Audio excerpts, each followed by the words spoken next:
Don't count on it.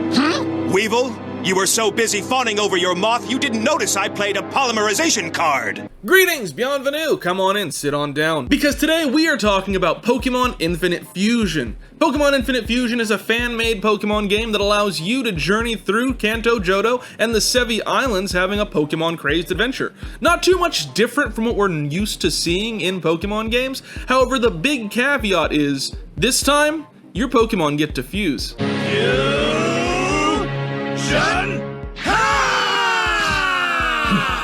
The game has created a whole new ecosystem of Pokemon players, from casual to Nuzlocke, and while many of the designs are procedurally generated, others are designed specifically by talented creators, whether that be to make a fusion look just a little bit cooler, or to reference something in-game or another franchise. In fact, there's a couple designs in one of the most recent versions that I actually got to design myself. Maybe you saw them in other videos. But dagnabbit, while there are a couple instances of 3 Pokemon fusions, I have to wonder what it would be like to have 3 Pokemon fused together. To not just go Pokemon Infinite, but to go Pokemon Infinity and beyond. So, that's what we're doing today. I've taken a couple Pokemon that have similarities or thematic institutions and brought those into one Pokemon. So, without much further ado, let's get started.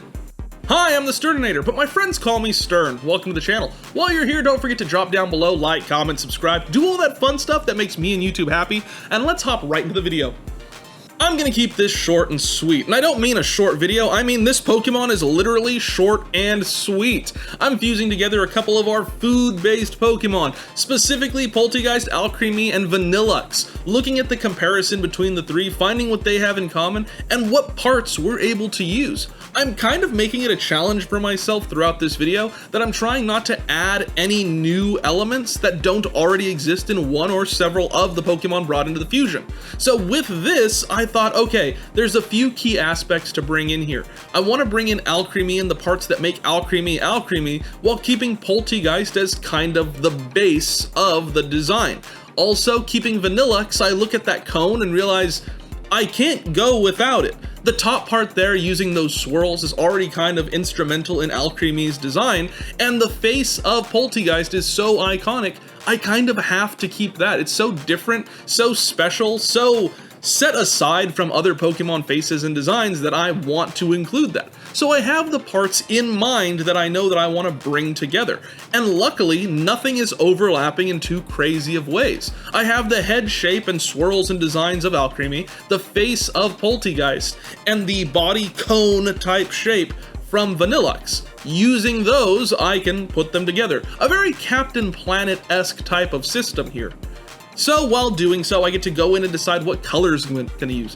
And I found a really fun system for deciding these fusions that I realized works really well, using the colors of one on the shape or body of the other. So as we begin to color and work on that point of the process here in a minute, you're going to see that I'm actually using some of the blue hues from Polteageist's teacup to fill in the color for Vanillux's cone. Using that, I get to bring in some shapes and use some color from different aspects and merge them a little bit further. Now it's not just using a part from one, but using parts modified by the color of another to make this make sense and kind of flow well together. But I wanted it to have a little bit of fun, using and looking at the personality of some of these Pokemon, specifically in this instance Polteageist. I'm able to use that fun and flavorful type of aspect to its personality to make it feel a little bit more exciting. What if this Pokemon was kind of hopping off of its cone, very much how Polteageist hops in and out of its teapot? And I'm able to use the berries of Alcremie, again using that blue from Polteageist's teapot, to change the berry type. Altogether, it turns out really fun, and I'm really happy with it. Alcinux, the sweet treat Pokemon. This fusion brings the best of all 3 worlds in the realm of food-based Pokemon. It disguises itself as a tea-flavored ice cream and emits a pleasant aroma. However, get too close and this Pokemon will blast you with an icy attack. It gets a laugh out of the whole encounter as it loves to pull pranks, but can also offer a sweet side to any trainer who can take a joke. That was nice, that was pleasant, I loved that. Let's go to something that's a lot more dangerous now. Looking at some of our shark and aquatic based Pokemon, I'm looking at Garchomp, Sharpedo, and Mantine. And I know I've said in previous videos that manta rays are a part of the shark family and was immediately blasted in comments, so I'm not going to say that again. I'm just saying this is an aquatic based Pokemon where I wanted to bring in some of our shark inspiration, and Mantine seemed to be fairly close. Not saying it's a shark, don't come at me, I've learned my lesson.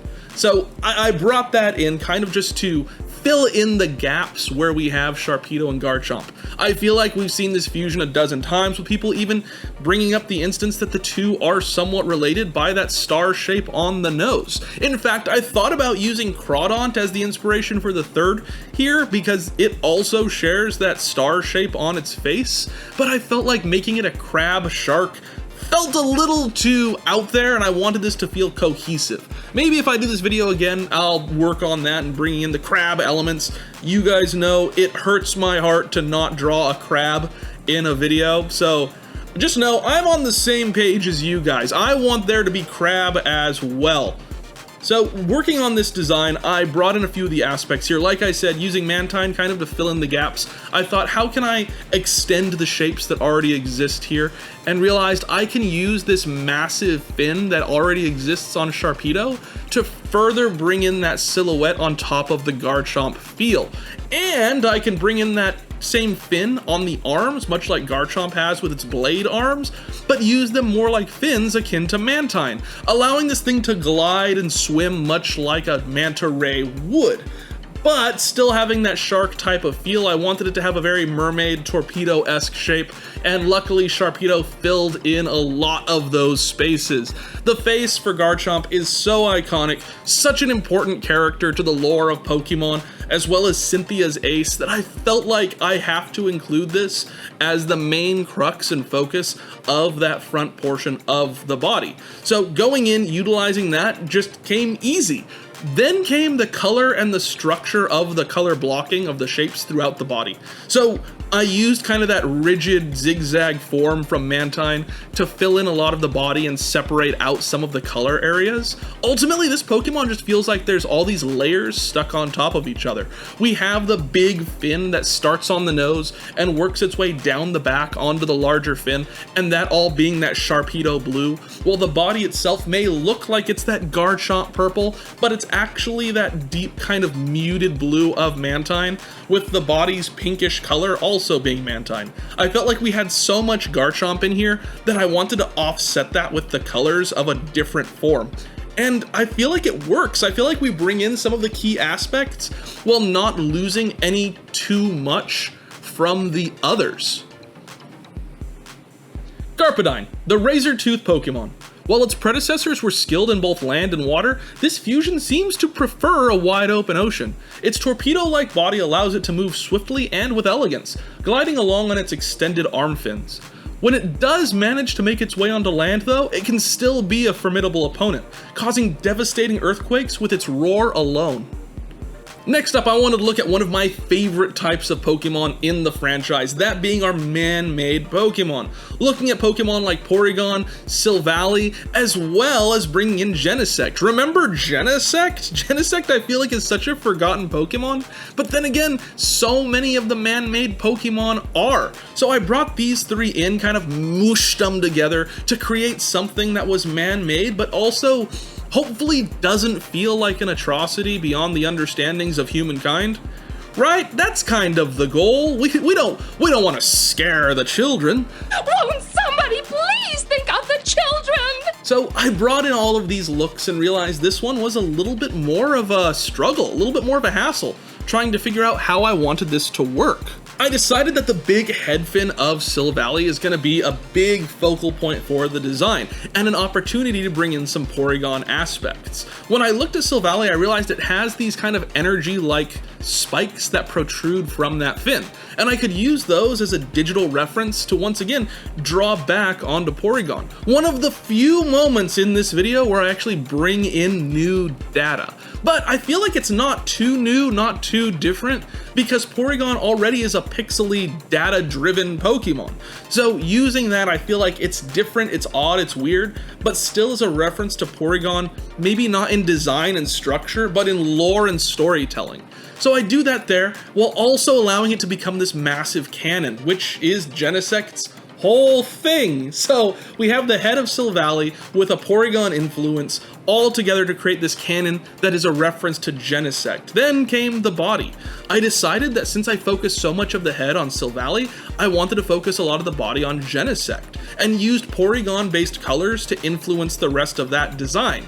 And I feel like it's fun, it's different, definitely a stretch for what we're able to do with this design. I mean, having something that's designed to be so smooth and elegant as Silvally, and then throwing something that has kind of this rigid 1990s type of structure on it like Genesect, and then having Porygon, which is so edged and so hard-coded. On top of that, we have so many different textures and so many different styles of technology and adaptation that it becomes a little bit complex, but hopefully I'm able to use that complexity and that mismatched feel to make something that feels a little bit cohesive. Let me know down in the comments, what do you think? And while you're there, let me know what abilities you think these Pokemon should have. I know that there's a structure for how abilities work within Pokémon Infinite Fusion, but I'm curious, if you just saw these as they were, what abilities would you decide to give them? It's a game that we play every time I do one of these videos, and I'm always excited to hear what you guys have. Silvorigon, the artificial Pokemon. Their existence seems to fade between our world and the digital one, with its drivers allowing it to switch between different type combinations. While each of the individual Pokemon that make it up are man-made, this form seems to have a more naturalistic presence, and appreciates communing with nature.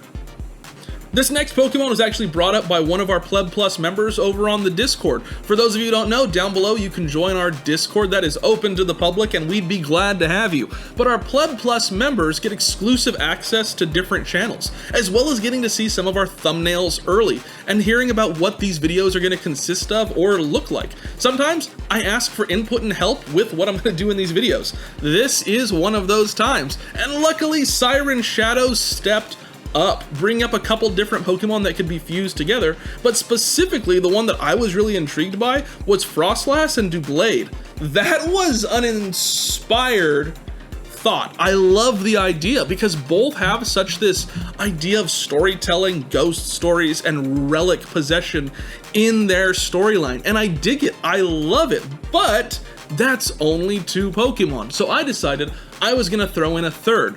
Since we already have a sword and we have a long-lost ancient spirit-dwelling people up into the mountains, I thought why not include a princess, you know? A diamond princess like Diancie. So I brought in all of these aspects, kind of flung them together, and put together something that I'm actually really excited about. Like I said with our previous Pokemon, the textures are what make this a little bit more difficult. But here, we have a lot of textures that are different but still go together. Diancie already alone has this soft and elegant structure to her, followed by this rigid stone and diamond concept. So I get to see the difference between these 2 structures side by side thanks to the Pokemon Company. And using that, I can already see swapping out that dress form from Diancie with Frostlass's body and head form. And of course, Frostlass has these arms that kind of hang and dangle down, so why not swap those out for 2 huge swords? And luckily, Doublade has/is 2 huge swords, and the ribbon that ties around the back of Frostlass would be just perfect for the same ribbon that we see on Doublade to make those arms kind of extend out. We're able to get this semi-4-armed Pokemon that feels like it makes sense and isn't just throwing more pieces on for the sake of fusion. All these parts already feel like they go together in some capacity, and I'm really pumped for it. Thank you, Siren, for doing that, for bringing that up. If you don't know Siren, they're a huge supporter of the channel, and you can find them over on Twitch where they stream regularly. Check them out. That's SyrenShadows. I'll actually have a link down in the description. Thank you so much for bringing up this idea. It was a ton of fun, and while I did struggle on making that diamond shape, I'm really pumped with how it works out. I think that it, in its complexity, allows for a focal point that is so dynamic to the design, but doesn't take away from the rest of the look. You get to see each part individually and then bring it together in your head, so it's hopefully not one big confusing hodgepodge. Froblancy, the sharp edge Pokemon. There have long been stories of hikers going missing in the snowy mountains, or of cursed blades that battle on their own, and even princesses made of glittering diamond that have all long circulated around the Pokemon world. Who would have ever guessed that all of these stories could seemingly be talking about the same Pokemon? The following design is one that I kind of used to test this premise. So I thought about the idea of fusing 3 Pokemon together and kind of wanted to make it easy on myself. I got 3 Pokemon that all shared a similar typing and kind of mushed them, squished them, squashed them together. So I looked at Magneton, one of my favorite Pokemon, Steelix, one of my favorite Pokemon, and Aggron, one of my favorite Pokemon. Are we getting the idea of what one of my favorite Pokemon types is? I'm laying it on pretty thick here. Thick as metal. So here I brought in these aspects and I thought about these big and bulky Pokemon.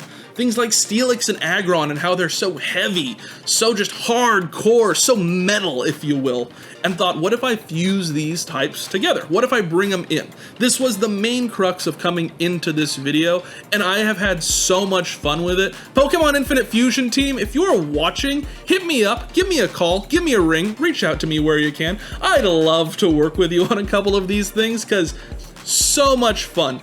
As soon as I started in with combining all of these steel types together, bringing in those magnet aspects from Magneton, throwing those together with Steelix, who's already made up of a bunch of iron balls, and then putting that onto Aggron, so much fun. I knew that I had to make a video at that point. So this was a huge experiment that turned out to become something so massively interesting to me. I love the idea. I love what the team at Pokémon Infinite Fusion is doing. It is such a complex system that they've allowed so many different talented creators to hop into and lend a hand at the concepts and designs. And I feel like it's something that as a Pokemon artist on YouTube, it is up my alley. It is 100% my thing. So I love it. Pokemon Infinite Fusion team, hit me up. If not, it's all cool. I'm gonna play the game anyway. I love you guys.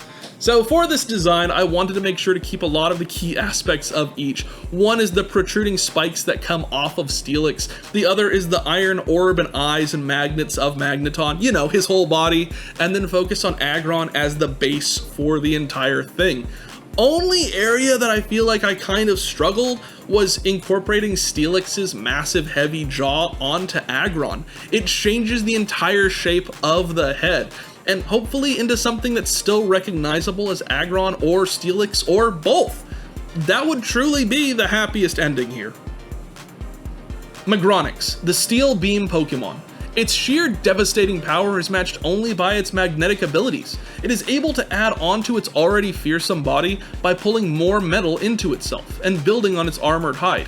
Each of its parts have the ability to spin independently of one another, using magnetic force to stay conjoined, making it a terrible force from every angle. Now, while we're looking at Pokemon that have similarities and gimmicks that we're able to combine together, I can't ignore the elephant in the room. The big, beautiful elephant in the room. Those being our feminine Pokemon. For this instance, I wanted to look at Gardevoir, who is our tippity-top iconic feminine Pokemon, as well as Lopunny, who's, if anything, second or first place. Really fighting Gardevoir for that spot. Let me know down in the comments who's your favorite feminine Pokemon. And then, of course, throwing our first feminine Pokemon in the mix as well with Jinx. Oh boy, this could go so many directions, and most of them aren't good. So I played into the idea there, using kind of the clothing built aspect of Jinx to build out the body, but focusing a lot of the structure and play of the body on Gardevoir, using Lopunny to kind of build up on that. Lopunny? Lopunny? Lopunny? I don't know. I'm sure someone will let me know in the comments how many of these Pokemon's names I've gotten wrong, and I always appreciate you. But I wanted to use Lopunny to kind of add the flavor, utilizing Gardevoir as the base, and using Jinx as our color scheme and initial build for a second portion of the body. So still kind of using that same track with the build here, figuring out which one's going to be the base, which one is going to be the information, and which one is going to be the gap filler. And while I started with that type of idea, I feel like we have a perfect balance between all three in this design. It's one of my favorite of the video, not because of that, but it's one of my favorite of the video. And I dig it. I feel like it really captures the femininity of each of the individual aspects of these Pokemon, and I dig that. I always love when it doesn't feel like it's stuff mashed together, but more so stuff that cohesively fits. And that is really difficult to do. But here, it felt like everything kind of flowed naturally. Once I got a base concept of where I wanted to go, even prior to the drawing part, it kind of became easy. And I'm hoping that it comes across that it works and that it's cohesive. But here it is. Lopvinix, the companion Pokemon. This Pokemon's vaguely humanoid shape has fooled many a trainer. It is able to feel emotions from miles away and will rush to aid of those who feel down, hopping high into the sky with its powerful legs hidden under its dress. But be careful, as it finds a person it cannot help, it will form into a black hole that pulls in all heat, creating an area of icy cold devastation. Now, where's our edgy boys and girls at? Raise your hands. I know, you want to see something like Darkrai, something like Spiritomb, something spooky, something edgy, something dark, our hot topic of Pokemon. Look no further, because here we have our Darkrai Spiritomb Pokemon. But I do have to say I wanted to throw in a little bit of extra there. Being that Darkrai is kind of our nightmare-based Pokemon, I wanted to bring in something that focused on dreams. And Cresselia felt too on the nose, so I focused on Musharna instead. Utilizing Musharna to fill in the gaps, Darkrai as our base, and Spiritomb as our information, I was able to create something that I actually really like. It's very different, very hodgepodge together, but given the lore and structure of each of the Pokemon, and kind of where I'm hoping to go with this Pokemon story, I feel like the way that it comes out, even if it does feel mismatched together, makes sense.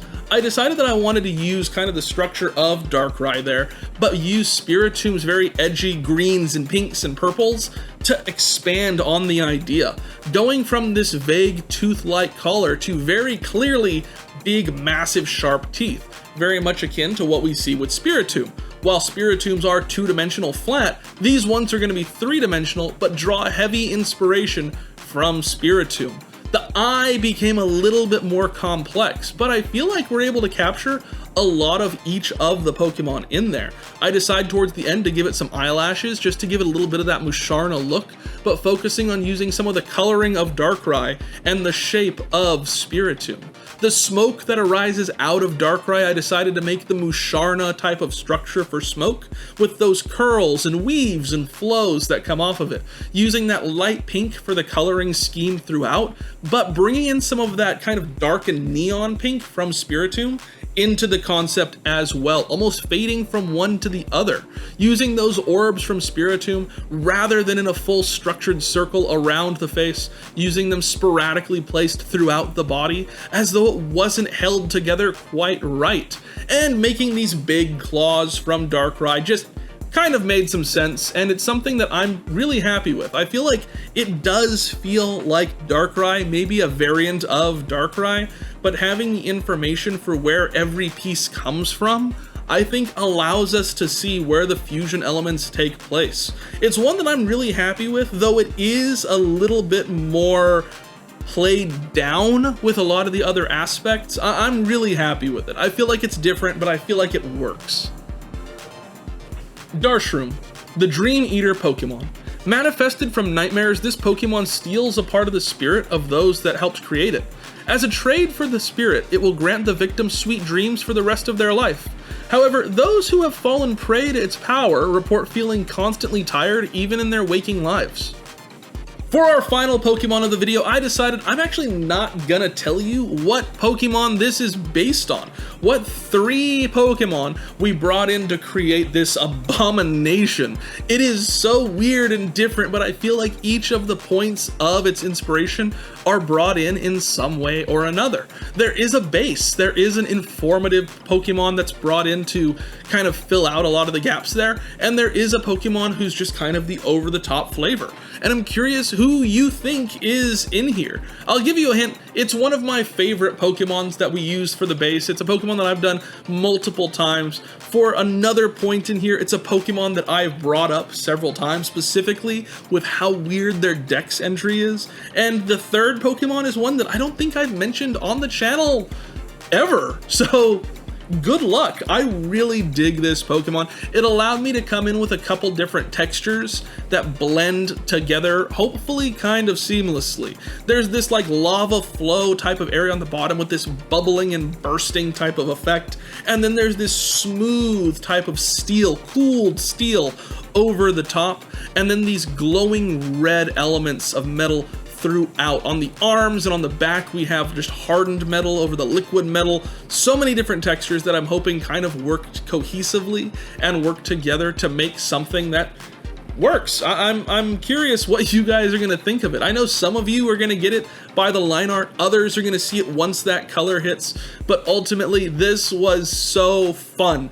It's always so great to do these blobulous type of Pokemon because it feels like all the rules go out the window and you have a little bit more free form freedom to create something that you enjoy. And I enjoy this Pokemon, I do. Let me know down in the comments who you think these 3 Pokemon are. I'm gonna give you just a little bit more time because once I unveil the name, it's gonna be pretty clear, hopefully, potentially, maybe. I mean, I don't know. Some of you got it at the line art, some of you got it at the coloring and shading, others of you will get it at the name portion, but regardless, I love this design and I hope you guys love these videos. Let me know down in the comments too. Do you like these triple fusion videos? I always do so many different things on this channel with Pokemon as the key aspect, and I'm always really hopeful to hear people saying, hey, we really love this video, or not hearing something from another that tells me, okay, we don't need to touch on that again.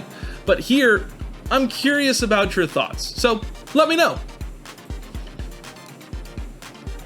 Melmacargo, the molten Pokemon. The upper half of its body is a malleable metal that is cool to the touch, while the lower portion is a superheated lava that can scorch even the toughest of land and melt the hardiest of steel. Be careful for its swinging arms as those metal portions are red hot. Those that it trusts, however, will find that it can feel a comfortable warm, as it can regulate its temperature based on its emotions.